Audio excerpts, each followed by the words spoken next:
11ஆம் அதிகாரம். பின்பு கைக்கோலுக்கு ஒப்பான ஒரு அளவுகோல் என்னிடத்தில் கொடுக்கப்பட்டது. அப்பொழுது தேவதூதன் நின்று என்னை நோக்கி, நீ எழுந்து தேவனுடைய ஆலயத்தையும் பலிபீடத்தையும் அதில் தொழுது கொள்கிறவர்களையும் அளந்து பார். ஆலயத்திற்கு புறம்பே இருக்கிற பிரகாரம் புறஜாதியாருக்கு கொடுக்கப்பட்டபடியால் அதை அளவாமல் புறம்பாக்கி போடு. பரிசுத்த நகரத்தை அவர்கள் 42 மாதம் அளவும் மிதிப்பார்கள். என்னுடைய 2 சாட்சிகளும் இரட்டு வஸ்திரம் உடுத்திக் கொண்டிருக்கிறவர்களாய் 1260 நாளளவும் தீர்க்க தரிசனம் சொல்லும்படி அவர்களுக்கு அதிகாரம் கொடுப்பேன்.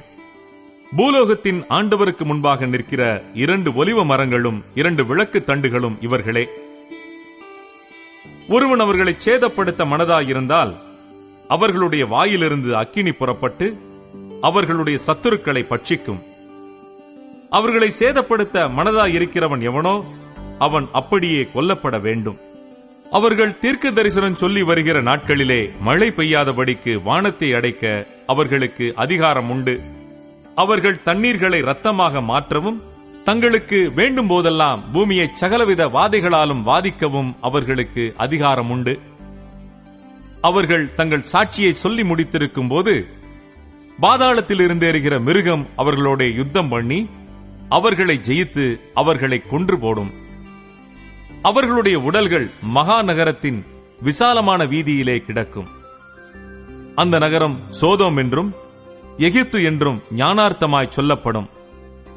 அதிலே நம்முடைய கர்த்தரும் சிலுவையிலே அறையப்பட்டார்.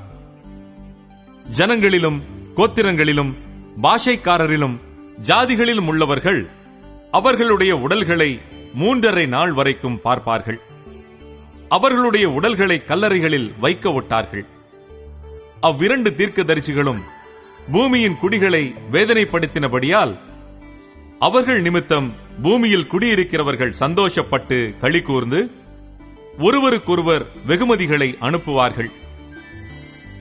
3½ நாளைக்கு பின்பு தேவனிடத்திலிருந்து ஜீவ ஆவி அவர்களுக்குள் பிரவேசித்தது.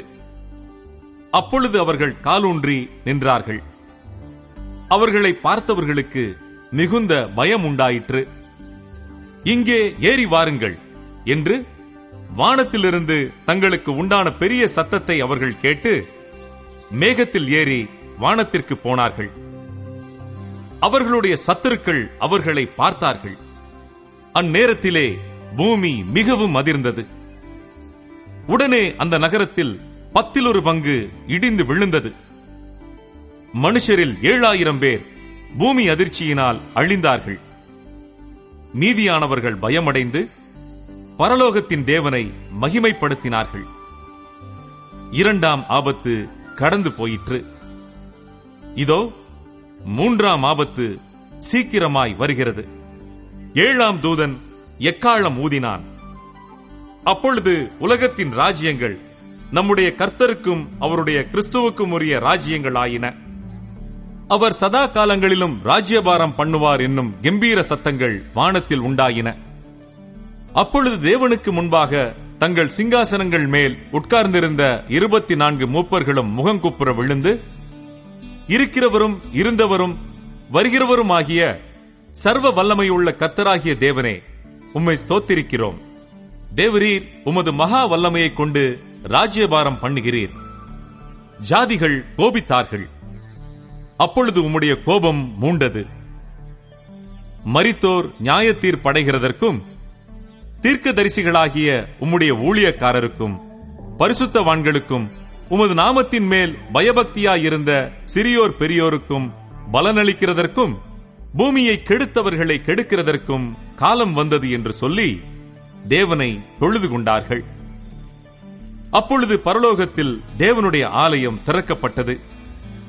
அவருடைய ஆலயத்திலே அவருடைய உடன்படிக்கையின் பெட்டி காணப்பட்டது. அப்பொழுது மின்னல்களும் சத்தங்களும் இடி முழக்கங்களும் பூமி அதிர்ச்சியும் பெருங்கல்மழையும் உண்டாயின.